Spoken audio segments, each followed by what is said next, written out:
ఈరోజు నేను అందరికీ 76th హ్యాపీ రిపబ్లిక్ డే మా సండే స్కూల్ తరపున ఇంకా మా ఫ్యామిలీ తరపున. ఈరోజు నేను రిపబ్లిక్ డే గురించి మెసేజ్ చెప్పబోతున్నాను. రిపబ్లిక్ డే అంటే ఏంటంటే మనకి స్వాతంత్రం వచ్చిన దినం. ఫస్ట్ మన ఇండియాని బ్రిటిష్ వాళ్ళు పాలించే వాళ్ళు మనల్ని వాళ్ళ స్లేవ్స్ లాగా చూసేవాళ్ళు.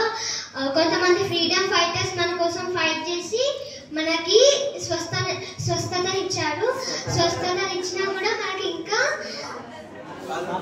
స్వాతంత్రం ఇచ్చారు. అయినా ఇంకా మనకి రాజ్యాంగం రాలేదు. ఈ 26th జనవరి 1950లో అంబేద్కర్ గారు మన కోసం రాజ్యాంగాన్ని రాశారు. మనకి క్రిస్టియానిటీ అనేది ఇండియాకి ఎలా వచ్చిందంటే తోమా అనే ఒక ఆయన ఉంటాడు. ఆయన 12 మెంబర్ శిష్యులలో ఒక శిష్యువు దేవునికి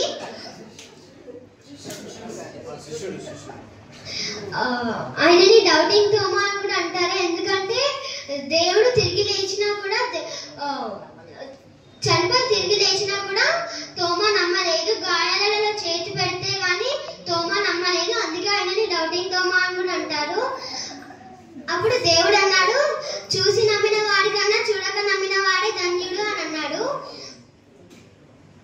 అప్పుడు దేవుడు మీరు దేశాలకు వెళ్ళి నా సువార్తను ప్రకటించండి అన్నప్పుడు సరే అని అందరూ కూర్చొని మాట్లాడుకుంటున్నప్పుడు తోమా వంతు వచ్చింది. తోమాని భారతదేశానికి వెళ్ళమన్నప్పుడు వద్దు నేను వెళ్ళను, నేను వేరే ఎక్కడికైనా వెళ్ళమంటే వెళ్తాను కానీ భారతదేశానికి వెళ్ళను అంటాడు. అప్పుడు దేవుడు అతన్ని ఒప్పించి భారతదేశానికి పంపిస్తాడు. ఒక రాజు ఉండేవాడు. ఆ రాజు ప్యాలెస్ కట్టడానికి ఒక కార్పెంటర్ని జెరూసలేం పంపిస్తాడు.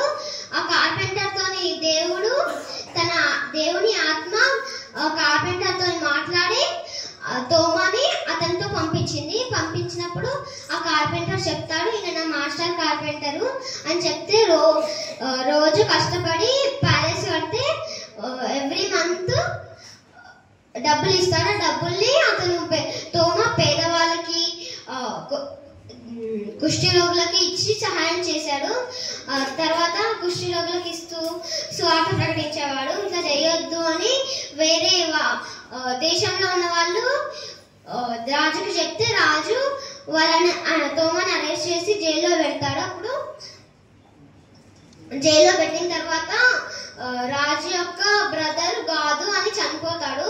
ఆయనని సమాధి చేస్తున్నప్పుడు తోమా అక్కడికి వెళ్ళి ప్రేయర్ చేయగానే లేస్తాడు. లేచిన తర్వాత రాజు అనుకుంటాడు, అమ్మ వీళ్ళ దేవుడు ఇంత పవర్ఫుల్ అని అనుకొని అప్పటి నుంచి మన దేశంలో క్రిస్టియానిటీని అలౌ చేస్తున్నాడు. తర్వాత తమిళనాడు, కేరళ అట్లా మన ఇండియాలో స్టేట్స్ అన్నిటికీ వెళ్ళి సువార్త ప్రకటించాడు.